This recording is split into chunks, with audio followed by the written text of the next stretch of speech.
Folding right before our eyes. This afternoon, Germany says, well, we need to prepare for... We always like when we always play this game where we go like to dinner or something and we pick the desserts. She always chooses like the grandmother dessert, like if it's like a caramel pecan carrot cake. No, that would be me. It's something like that my grandmother would eat. You know, if there was like a Werther's original pie, she would eat that. Yeah, my grandmother ate. My grandmother ate Werther's original. My grandfather though, he was a York's peppermint patty guy. Those make me sick actually. All right, let's get to the news, shall we? Well, we are watching World War III unfolding right before our eyes. This afternoon, Germany says, well, we need to prepare for war unfolding right before our eyes. All right, let's get to the news, shall we? Well, we are watching World War III unfolding right before our eyes. This afternoon, Germany says, shall we?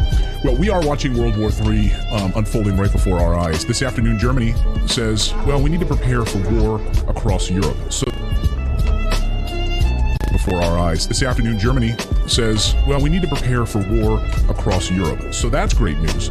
And just a few hours ago, take a look at you. We need to prepare for World War III unfolding right before our eyes. This afternoon, Germany says, well, we need to prepare for war across Europe. So that's great news. And just a few hours ago, take a look at your screen here, new video emerged showing the amassing of hundreds of Israeli armored vehicles and tanks ready for the ground invasion of Gaza. Just look at this. Just look at this. You know, when people say, oh, you know, Israel doesn't have a lot of tanks. Okay. That's a lot of tanks. That's a lot of armor preparing to go in there. And, of course, what are they ready to do? They are ready to, of course, a lot of tanks. The amassing of hundreds of Israeli armored vehicles and tanks ready for the ground invasion of Gaza. Just look at hundreds of Israeli armored your screen here. New video unfolding right before our eyes. This afternoon, Germany. Shall we? Well, we are watching World War III unfolding right before our eyes. This afternoon, Germany says, well, we need to prepare for war across Europe. So that's great news. And just a few hours ago, take a look at your screen here, new video emerged showing the amassing of hundreds of Israeli armored vehicles and tanks ready for the ground invasion of Gaza. Just look at this. Just look at this. You know, when people say, oh, you know, Israel doesn't have a lot of tanks. Okay. That's a lot of tanks. That's a lot of armor preparing to go in there. And, of course, what are they ready to do? They are ready to, of course, carry out the total destruction of Gaza. That's exactly what they're doing for the ground invasion. They're going to roll over everything. And right now, the United Nations actually says that women and children account for 70% of all of those killed in Gaza. 70% since the conflict began. Bij Essent krijg je als ondernemer advies waar je echt wat aan hebt.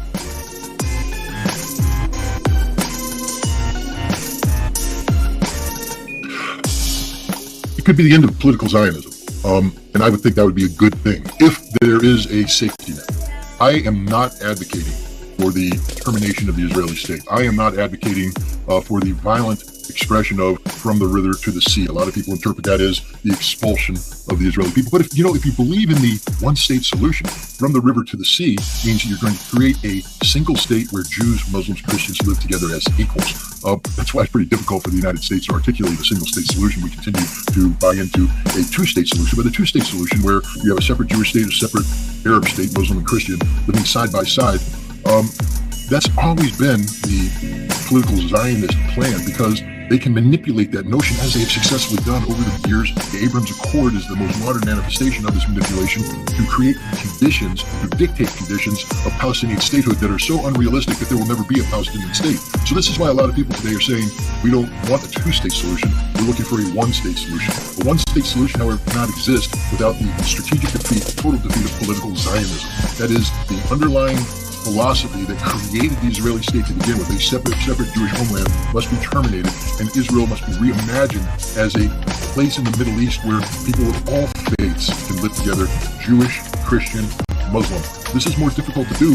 One of the reasons why it's difficult to do is we're never allowed to think it. Because the moment you talk about this, the moment you articulate anything that is seen as being anti-Zionist Israel, you're called anti-Semitic. I mean, we see right now American politicians trying to say that if you criticize Zionism, if you speak out against Zionism, you're anti-Semitic. No, not at all. Not at all. You're just anti-fascist Israel. I mean, that's the reality. But Congress has been bought and paid for by the pro-Israeli American, the pro-Israeli lobby here in America. Don't say, Scott, you're anti-Semitic. How dare you repeat? That's blood libel. That's another term they always throw out. That's blood libel. No, it's not. Ariel Sharon has openly bragged about buying the U.S. Congress. He was the prime minister of Israel. Benjamin Netanyahu likewise openly brags about buying the U.S. Congress. Heck, the American Israeli Public Affairs Committee, this Jewish lobby, the pro-Israeli lobby in Washington, D.C., brags about how they control Congress. Think of it, ladies and gentlemen, at a time when Democrats and Republicans are fighting over every single issue here in the United States. Heck, today's election day, we can see it played out live and in color. Why do, when AIPAC opens up its annual forum, why do they all flock there like subservient slaves and sit there and just refuse praise for Israel? Democrats and Republicans like, why? Because guess who writes the campaign checks? Guess who keeps these guys who come there from being primary? That's the kiss of death in the political business, especially for a 2-year representative. You come in, you have 2 years. If you have to prepare for a primary about a year into your office, it means you're not doing a good job. You're not doing your real job. You're fighting. You're spending all your money prepared to be primary. You're not even going up against your principal opponent. You're going to lose the election. And the pro-Israeli lobby plays on this by telling them, not only will we not fund you, but we will fund your opponent in a primary. Congress is bought and paid for. The United States is controlled by Israel. There is no real criticism here in Israel of Israel today in the United States. You're not allowed to be critical, and that's the worst thing you can do to a friend. I used to be 2 feet in the Israeli camp. I mean, I think I may have told you that, but I've said that before. I'm not one of these guys that have spent my whole life, with a free Palestine. But I didn't wear the keffiyeh around my neck, in symbolic, brotherhood with the PLO. Not my style. My style was I was in Israel from 1994 to 1990, working with Israeli intelligence in a very close fashion to resolve the issue of weapons of mass destruction in Iraq. My primary function was disarmament, but the secondary function was to keep those missiles that Iraq had used during the Gulf War, which I fought in, by the way, to attack Israel. I was involved in a campaign to stop them from attacking Israel, to prevent it from happening again. And I worked at the highest levels with the Israeli intelligence service to resolve this issue. I fell in love with Israel. This is why what's happening right now just breaks my heart. Breaks my heart, because I love Israel. We might have been naive about Israel. I mean, I have to be honest, my host was very good about opening me up to the complexities of the situation. He lived in a village, as you go from Tel Aviv up towards Jerusalem, you come up to what they call the Green Line. That's the 1967 boundary of borders. And he lived in a village on the Israeli side, and he pointed over, he said, see that hill over there? I said, yeah. He goes, that's on the other side of the Green Line. See that village over there with the mosque? I said, yeah. He says, that's Palestinian village. He said, understand that this is where we were in a barbecue, by the way, him and his neighbors were having a barbecue. He said, this is where I raised my family. This is where, you're a military guy. What does the high ground mean? I said, well, mortars, snipers, observed fire. He goes, yeah. So if we go to war against them, we're going to die. My family's going to die. They're going to pay the price. I want peace. We want peace. This was during Yitzhak Rabin's prime minister, when he was prime minister. Yitzhak Rabin's the prime minister that's got the Oslo Accords, Oslo I, Oslo II. He was assassinated by a right-wing Jewish fanatic who was a supporter of Benjamin Netanyahu, assassinated because he was pursuing peace. But that's the Israel I fell in love with. I fell in love with the Israel that when a bomb went off 100 yards from my hotel and there were bodies in the streets, they went out there, they picked up the bodies, they swept off the debris, they picked themselves up, wiped off the tears, dusted themselves, and went on, not in revenge, saying we have to have peace. This is why we have to have peace. And you know who was blowing up those bombs? Hamas, a terrorist organization back then. But what did Benjamin Netanyahu do? He took Hamas, a terrorist organization, and turned it into a political organization and gave them, through elections that Israel funded and supported to divide the Palestinian population, he put them in charge of governance of Gaza. And now Benjamin Netanyahu is saying, I guess what he's really saying is, I got to make up for the mistake I made, because I, Benjamin Netanyahu, am in charge of Gaza. I'm the one that made them govern. And let's reflect on that term governance, because you hear a lot of that from the Israelis. Hamas should be in the business of governing. Okay, I'm going to elect all of you right now, mayor of Gaza. You're the mayor of Gaza now. You're in charge of governing all these 2 million plus people. And wait a minute, you're the mayor of a city under occupation. You want your people to travel freely, but you can't. You want to have a sound economy, but you can't. The Israelis are in control of the economy. Every once in a while they come in and bomb people. They don't let you have an airport. They don't let you have a port. They don't let you live in normal. You're in charge of governance. What would a leader of a population subjected to that do? Try to change that reality. And what happens when you run into a brick wall with the international community? You go to the United Nations, they pass resolution after resolution after resolution after resolution, condemning the Israeli actions as war crimes, as violation of international law. But when you take it up to the Security Council, the United States vetoes it. So there's no meaningful action. And now you see it there. Look at all the people supporting, Palestine, and then put up the slide. I'm sure there's one out there, or is it the red? Yeah, the red dots are the people who voted against. So this happens all the time. Or America or something. This happens all the time, where the majority of the world supports the Palestinian cause, but the United States leads a handful. And trust me, I was at the United Nations. All those red dots that don't say America or Israel, They're up there because we bribe them, we bully them, we intimidate them, we threaten them, we cajole them. I know this because I've watched it happen with similar bullets down in Iraq. But my point is that if you're in charge of governing Gaza and your people are suffering, what are you going to do about it? What are you going to do about it 70 years in? If you're in charge of governing and your responsibilities to these people, you're going to go to war. You're going to go to war. That's exactly what Hamas did. They went to war. Is Hamas going to succeed in this? I mean, we look around the Middle East, and I've had a lot of people say, where is the Middle East countries? Why are they not getting involved? And can Hamas and Hezbollah do this on their own? Well, we need to be, again, just straight up honest about this. The Palestinian problem has been used by the Arabs to benefit themselves. They use it to weaken Israel by, the last thing Egypt, Jordan, Saudi Arabia, the Gulf Arab states want is stability with Israel while they, I'd say pre-Abrams Accord, because they weren't having normalized relations with Israel. It empowered them to have this confrontation with Israel. They used it for domestic political purposes. Egypt, Jordan especially, with its Palestinian refugee majority, can't have any more come over. So they have to create, this constant theme of instability, etc. So the Palestinian people have not had any real Arab support. Everybody gives lip service to them. Some people provide money to them. But they're providing money not because they care about the Palestinian people, but because they care about the instability that the Palestinian problem creates for Israel. They're diverting a tremendous amount of resources, etc., about this ongoing security situation, so that Israel's looking within and not able to look without. Because that's what really scares them, is the fear of the Israeli military, Israeli economic strength moving outwards. The Abrams Accord was designed to break that paradigm. The Abrams Accord was designed to nullify the Palestinian state. And notice what I'm saying, nullify, which means that nullification comes with the concurrence of Palestine's Arab neighbors. So anybody waiting for the Arabs to do the right thing, and again, you have to understand that the Palestinians knew that not only was Israel never going to change their policies about occupation, but the Arab world had grown indifferent to the need of a Palestinian state. One by one, they were getting picked off by American diplomacy, the Abrams Accord, to normalize relationships. And the big kahuna in the room, Saudi Arabia, was on the verge, final negotiations for normalization when Hamas carried out their attack. But Hamas has been betrayed over and over again.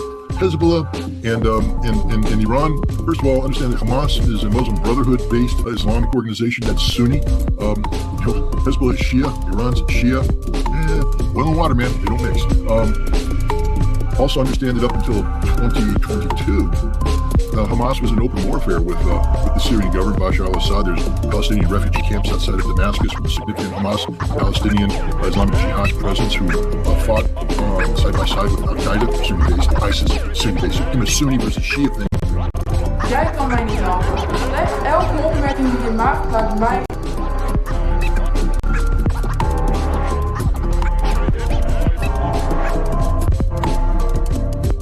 Or in this case, Alawite, sort of an offshoot of the Shia faith in Syria. But so that was happening. So there was that dynamic. They made peace. They've repaired relations, and both Hamas and Iran have articulated support for the Palestinian cause. But are they really doing it because they care about the Palestinian people, or are they doing it for political purposes? That's only a question that Hassan Nasrallah can answer, or Ibrahim Raisi can answer. But I think it's probably a little bit of both. I do believe that they're very anti-Israel, and therefore a Palestinian state would be good for them. But on the other hand, these are Sunnis, and they haven't gotten along historically. So the Palestinians are very much on their own. Look, Hassan Nasrallah gave a speech last Friday where he said, we didn't know anything about this. He's telling the truth. Everybody's like, oh, this was an Iranian plan. Why do you have to say it was an Iranian plan? Because how else do you explain what Hamas did? You don't want to say that Hamas, as you pointed out, whipped us from an intelligence standpoint, that they became the ghost of the AI-driven intelligence machine of Israel and fooled them, that Hamas put together this carefully orchestrated plan and executed professionally by themselves. That would scare the living you-know-what out of people. No.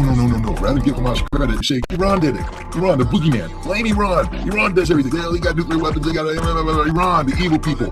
No. Hezbollah.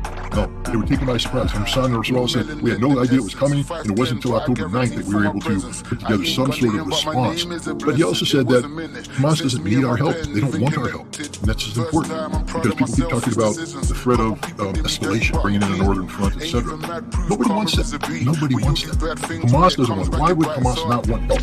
Well, because Hamas has a plan that they did derive by themselves, they implemented by themselves. The plan is simple. It's not the destruction of Israel. So for all you people out there saying, this is about from the river to the sea. No, it's not. Let me tell you what it's about, you pro-Zionist idiots out there. It's about the creation of a Palestinian homeland. Serious discussion about the creation of a Palestinian homeland. not the Abrams Accord, not the the mealy-mouthed disingenuousness of the Netanyahu government, every government before him prior to Yitzhak Rabin. But even under Yitzhak Rabin, I mean, two-state solution wasn't really, it needed to be developed. We'll never know when it was done because Netanyahu facilitated his assassination. But the legitimate creation of a Palestinian state, that's what this is about. What's it also about? Thousands of Palestinians are held in Israeli prisons right now without due process. They haven't been charged with any crime. They're just swept off the street. Hundreds of children are held in Israeli prisons. Think about that, ladies and gentlemen. The Israelis go out and they arrest the children. Sometimes they arrest them and just break their arms. We've seen the Israelis overstep the arm of a 10-year-old boy because he had the audacity to throw a rocket at the tank. Wow, if you're that scared of a rocket, it's a tank. Maybe you shouldn't be there to begin with. They captured Palestinian women. Let me tell you else what the Israelis do as a matter of course. This is official policy of Shin Bet, the Israeli intelligence, domestic intelligence service. When they get a Palestinian woman, they rape her and they film it. They rape her and they film it. And then they release her. They say, you will cooperate with us or else we'll send this video to your family. And the shame that will be brought on the family, she'll probably have to commit suicide. She'll have to commit suicide, somebody might kill her to honor kill them. But that's what the Israeli government does on a regular basis against Palestinian women. They hold them in jail. And they just pull anybody who dares speak out against them. Anybody. They jam them into prison. No due process. You're just there forever. Again, we come back to, if you're the governor, you're running the government of Hamas, don't you have an obligation? Look at America, the hypocrisy of it. We have one guy in prison here, one guy in prison there. The American people will not rest. The American government will not rest until all Americans return home. Well, thousands of Palestinians, many of them from Gaza, many from the West Bank, are in Israeli prisons right now, and nobody's articulating on their behalf. So Hamas went out and did what historically works. They snatched a bunch of Israelis, and they used them as leverage to get the exchange going. That's what this is about, a hostage exchange for hostages. Israel is holding thousands of Palestinians hostage, torturing them as we speak. They want the exchange. And then the third thing, they want the Al-Aqsa Mosque to be treated with the dignity that it deserves as the third most holy place in Islam.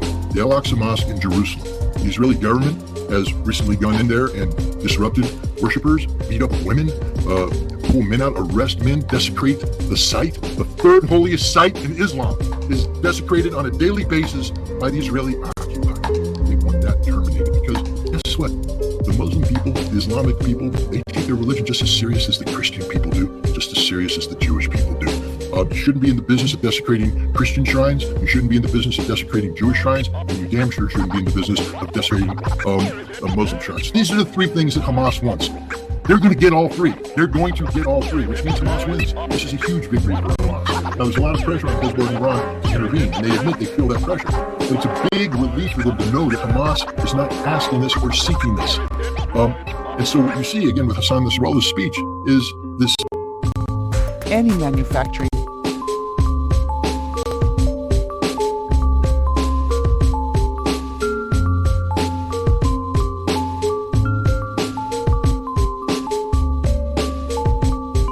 very mature process of what is known as horizontal escalation management, meaning he is managing not just Hamas or Hezbollah Israeli things, he's managing every aspect of this. He's managing Hamas Israeli, American, indirectly American Israeli, because by not buying into the notion of immediate Hezbollah intervention, you create more pressure by the United States on Israel to get a ceasefire. Hassan Nasrallah, Ibrahim Raisa are all doing this horizontal escalation management. You have a whole bunch of pressure building up in the Middle East because of Israel's outrageous criminal behavior against the Palestinians. And it left to its own devices. These could manifest themselves violently so that you get that escalation. What they are doing together with the United States, the United States, take a look, we're getting attacked. We're getting attacked on a daily basis in Iraq and Syria. But we're not responding full scale. Why? Because we're playing escalation management too. Nobody wants this thing to explode.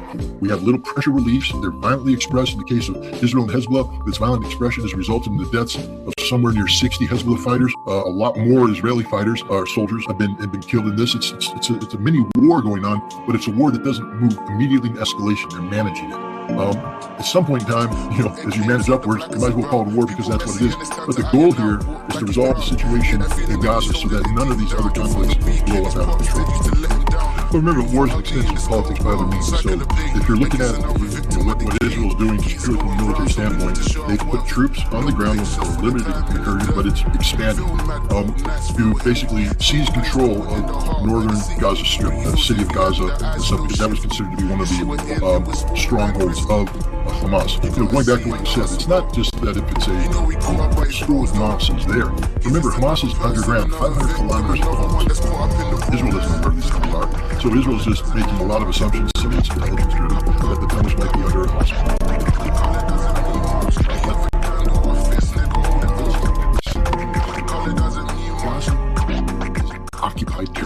The Israelis are the occupiers. So the normal rules and regulations, the occupied have a right to do whatever the hell they want to do to defend themselves.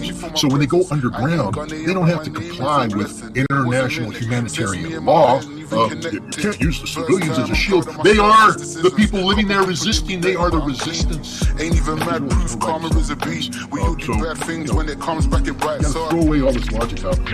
Every time Israel drops a bomb on Gaza, it's a war crime by definition, because they are the occupied power fighting they're the occupiers fighting the occupied people. But Israel comes up with this.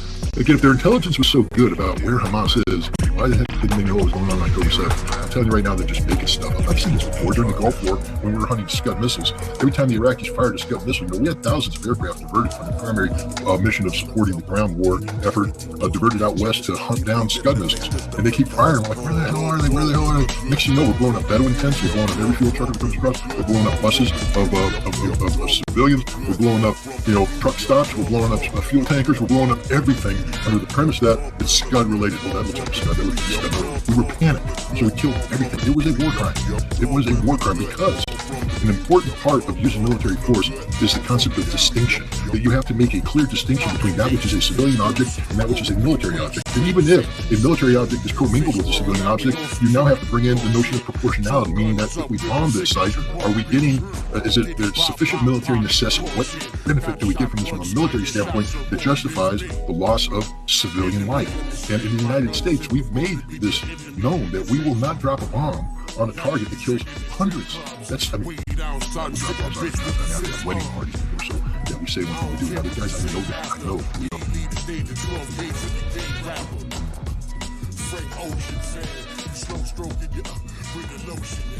I'm a rude boy, lotion man, coast to coast, so local with the vocal fam.